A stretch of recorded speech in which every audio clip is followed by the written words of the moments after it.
Nouvelle saison, nouvelles règles, on change tout. Non, je déconne, heureusement, mais pas tout à fait.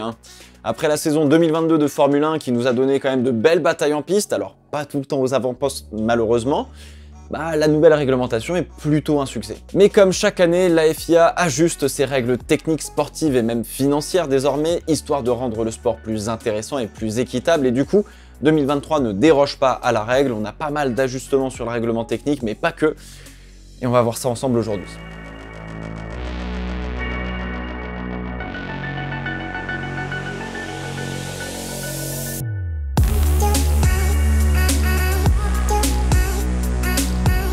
Alors l'un des grands entre guillemets changements cette année, c'est le rehaussement du plancher de la voiture. On ne touche pas au plan de référence qui est au centre, mais on va relever les bords du plancher de 15 mm et de ce que l'on appelle les gorges du diffuseur. C'est la partie la plus étroite des tunnels Venturi sous la voiture. Si vous préférez, on va relever globalement tout ce qu'il y a un peu sous la voiture, sauf le plan de référence. Alors la FIA va aussi durcir les tests de rigidité du plancher afin d'avoir des planchers qui sont moins flexibles et qui ne tombe pas plus de 5 mm avec une force de 250 N qui est appliquée. Alors tout ça c'est pourquoi? C'est pour prévenir du fameux marsouinage. Alors vous voyez, ça fait longtemps qu'on n'en avait pas parlé parce que le phénomène avait un petit peu disparu, voire quasiment disparu sur la deuxième partie de saison. Beaucoup d'équipes avaient compris comment déclencher ou non d'ailleurs le phénomène et s'en étaient très bien accommodées. Je pense notamment à Alpine ou encore à la Red Bull qu'on n'a quasiment pas vu rebondir de toute la saison 2022. Parce que oui, c'était la Mercedes qui a été le plus durement touchée par le phénomène. On se souvient d'un certain Lewis Hamilton se tenant le dos et ayant du mal à sortir de sa voiture à l'arrivée du Grand Prix d'Azerbaïdjan, après s'être fait secouer comme un cocotier pendant plus d'une heure et demie. Et ça devait être pas marrant. Alors du coup, sous le lobbying de Mercedes et de Toto Wolff, la FIA s'est pliée à changer légèrement le règlement technique car la Mercedes provoquait un petit peu trop de marsouinage et on a dit c'était pas possible et regardez tout le monde machin etc. Et la Mercedes n'arrivait pas à rouler aussi bas que tout le monde sans rebondir. Alors si tu fais un nouveau système de freinage dans les règles mais qu'il fonctionne un virage sur deux et manque d'envoyer à pleine vitesse dans le mur ton pilote, c'est pas la faute de la FIA qui a mal fait ses règles, c'est l'équipe et la voiture qui mettent en danger le pilote et donc il y a un problème de conception. C'est donc à la FIA de prendre ses responsabilités et de prendre le soin surtout de protéger aussi les pilotes de leur propre voiture qui, si un problème de conception est détecté et dangereux pour leur santé, devrait être interdit car la voiture n'est pas jugée sûre. La Mercedes aurait dû être interdite de rouler ou on aurait dû les forcer à trouver un autre réglage après Bakou si Hamilton avait eu si mal que ça.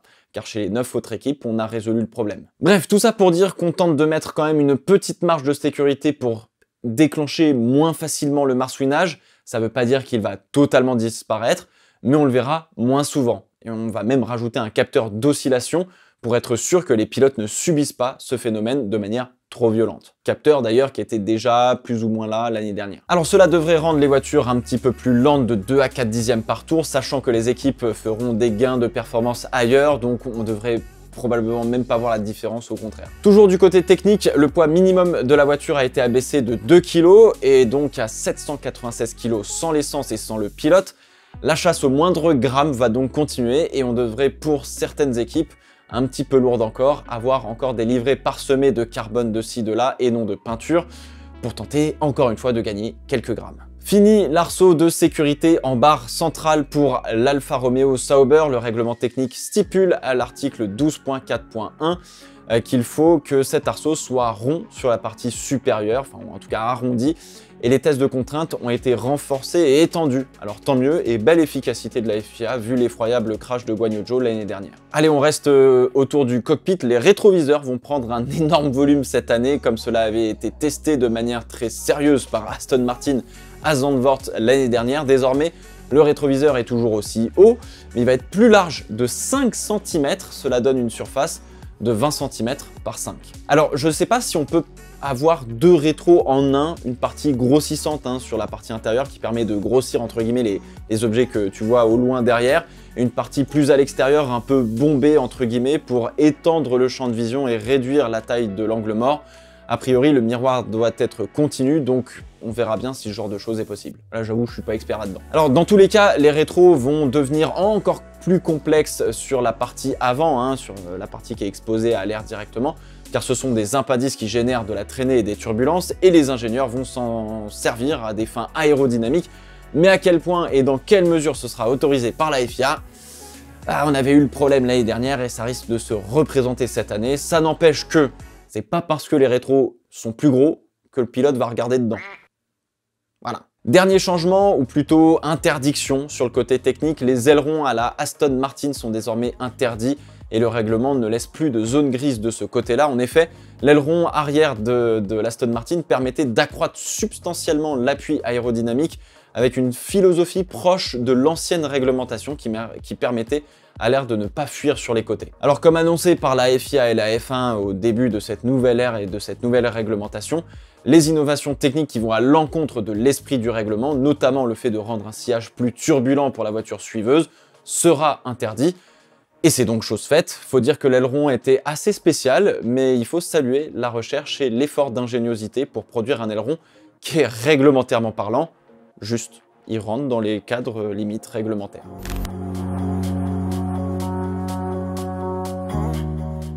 Du côté du sport, on a quelques petites choses qui changent là aussi, ou du moins qui vont être testées en vue de 2024. Vous le savez, on aura droit à 6 formats sprint cette année, le double de l'année dernière, qui auront donc lieu au Grand Prix d'Azerbaïdjan, d'Autriche, de Belgique, du Qatar, des États-Unis et enfin de Sao Paulo. Et pendant ces week-ends sprint, la F1 va s'en servir pour tester le fait d'autoriser par exemple l'utilisation du DRS à la fin du premier tour ou après la relance d'une safety car sur les courses sprint du samedi, en vue de l'autoriser, pourquoi pas, si c'est concluant, en 2024, sur les Grands Prix le dimanche. Alors pendant ces week-ends sprint, la FIA va aussi expérimenter un parc fermé plus simple en vue de peut-être bloquer les réglages de la voiture avant la qualif pour tout le reste du week-end.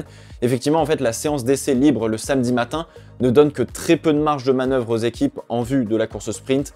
Et nombreuses sont les équipes qui ont demandé une simplification du parc fermé. Donc je suppose qu'on va demander aux équipes de fermer entre guillemets les réglages pour tout le reste du week-end à partir de la qualif. Alors en fait, quoi qu'il arrive, cette séance du samedi matin ne sert pas vraiment à grand chose à part de grandes répétitions pour la sprint de l'après-midi. Le format sprint n'est pas mauvais, mais il mériterait quand même des petits ajustements. D'ailleurs, j'en avais fait une vidéo il y a déjà presque 2 ans.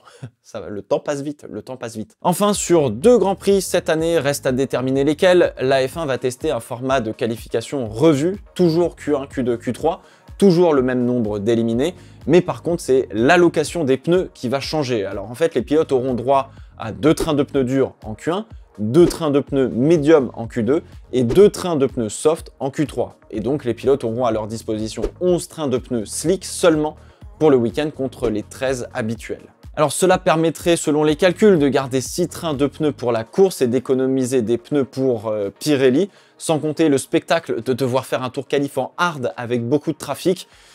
Je sais pas si c'est une bonne idée, mais bon, pourquoi pas. Faudra attendre de voir comment ça va se passer, mais ça peut être intéressant effectivement de rajouter un petit twist sur ces formats de qualification. On continue de parler de pneus. Pirelli va mettre à disposition un nouveau composé supplémentaire des 5 déjà existants et qui s'intercalera entre les 2 composés les plus durs de la gamme, donc entre le C1 et le C2. Le C1 actuel va devenir donc le C0 et le nouveau composé de 2023 va donc être le nouveau C1. Et le reste des composés ne va pas changer. Ce composé en fait a été testé pendant le week-end du Grand Prix des États-Unis l'année dernière et offre plus d'adhérence que l'ancien. Très probablement que Pirelli voulait combler une trop grande différence de performance entre le C1 et le C2 notamment. Les vainqueurs de Grand Prix vont désormais recevoir une médaille en plus de leur trophée qui généralement ne leur appartenait pas et se retrouvait au siège de l'équipe par exemple. La médaille leur sera personnelle et cela avait été testé au dernier Grand Prix de la saison 2022 à Abu Dhabi. Alors très personnellement, je suis pas fan de l'idée de la médaille pour la Formule 1, faire une réplique du trophée pour l'équipe où le pilote aurait été plus dans le style de la F1. Là, ça fait très Jeux Olympiques d'une certaine manière, voire un petit peu malaisant parce que les pilotes ou les spectateurs n'ont pas l'habitude de voir ça en F1 et pourtant on sait tous à quel point la médaille d'or peut donner des frissons quand on regarde les JO. Mais là... la combinaison, le podium, bim, on n'est pas habitué.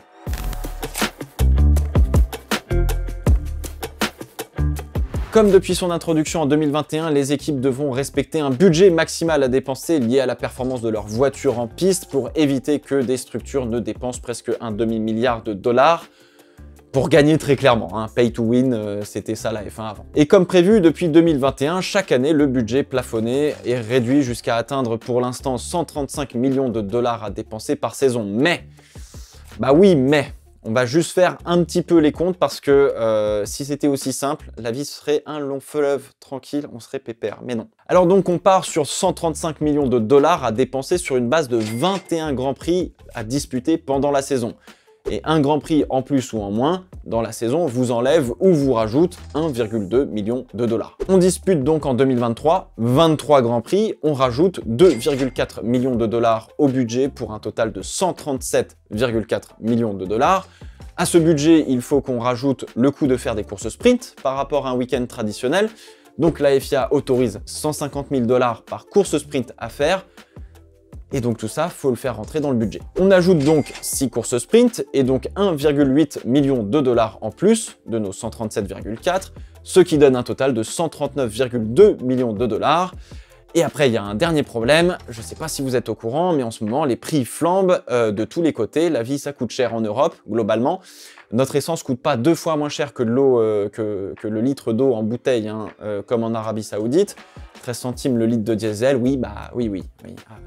Petite essence bio, locale, pour le coup, là-bas, c'est quand même très très stylé, mais en France, c'est pas le cas. Alors du coup, comme le prévoit le règlement, la FIA va indexer la limite budgétaire par rapport à l'inflation moyenne connue dans le G7. On est a priori pour le moment aux alentours des 6-7% je crois d'inflation. En France, on est aux alentours de 6%. Donc on va ajouter 6% de budget pour compenser, grosso modo. 139,2 millions, on ajoute donc un petit peu plus de 8 millions de dollars pour avoir un budget total de 147,2 millions de dollars. Bon, et ça c'est en fonction des chiffres de l'inflation, donc le budget peut encore varier un petit peu de ce côté-là. Si j'ai pas trop mal fait mes calculs, ce qui serait un exploit, on part donc sur 147 millions de dollars à peu près à dépenser.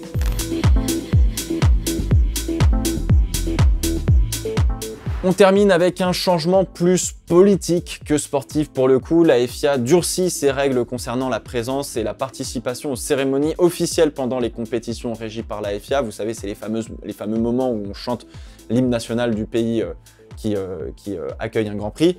Les pilotes n'ont donc pas le droit d'afficher ou de diffuser des déclarations ou des commentaires politiques, religieux et personnels, notamment en violation du principe général de neutralité promu par la FIA en vertu de ses statuts, sauf si cela a été approuvé par écrit par la FIA et par les parties prenantes compétentes, évidemment. Alors la FIA promeut certaines valeurs qui lui sont propres et reste évidemment contre toute forme de discrimination, que ce soit la couleur de peau, le genre, l'orientation sexuelle, l'ethnie, l'origine sociale, la langue, la religion, l'opinion philosophique ou politique, la situation familiale, le handicap, bref, vous avez compris. Toute forme de discrimination, c'est... Alors si jamais vous créez un incident diplomatique, ça peut aller jusqu'à la course de suspension et 250 000 dollars d'amende, donc vaut mieux demander avant de faire, histoire de pas faire de bêtises. Ça arrive vite de faire des conneries. Alors en parlant de bêtises, il y en a un qui n'arrête pas de faire des boulettes, c'est Mohamed Ben Sulayem, l'actuel président de la FIA, qui, tel un Donald Trump du Moyen-Orient, visiblement, tweet à tire-larigot et la F1 et les équipes commencent doucement à en avoir un petit peu marre. Alors ça avait commencé au gala de fin d'année quand MBS avait répondu maladroitement sur scène après un speech de Christian Horner, complètement subjugué par les propos du président qui en revenait pas, qu'il lui revienne dessus, enfin l'horreur. Vous pouvez aller voir ça, c'est sur la chaîne de la F1. The FIA was blamed for the points, but it was not the FIA which made the rules. It was the teams who made the rules and we were implementing it. So thank you for the Okay, guys. Yes, you see? Let's stay focused. Il a dernièrement tweeté pour inciter des écuries à entrer en Formule 1 alors qu'il y a un process prévu à cet effet. Et la dernière grosse boulette, c'est d'avoir pris la parole sur un deal potentiel pour le rachat de la F1 par le Fonds public d'investissement d'Arabie Saoudite. Alors, pour vous rassurer, a priori pour le moment, Liberty Media ne compte pas vendre la F1 d'après leur déclaration. Mais en revanche, la FIA n'a aucun droit d'interférer ou de prendre part dans des sujets commerciaux de la discipline ou de sa gestion commerciale, de ses droits, etc. Ça, c'est en accord avec les lois européennes. On distingue le régulateur de celui qui exploite commercialement la discipline. Voilà, c'est pour éviter que c'est une loi antitrust, comme on dit. Le cher MBS a donc reçu une belle lettre officielle de la part de la Formula One Management lui disant de bien rester à sa place et d'arrêter d'interférer. Il va falloir que MBS soit un petit peu plus habile politiquement avant que ça ne dégénère vraiment. Mais là, pour le coup, il y a une première ligne qui a été franchie et c'est pas très beau. Il va falloir se reprendre en main là, ou arrêter Twitter.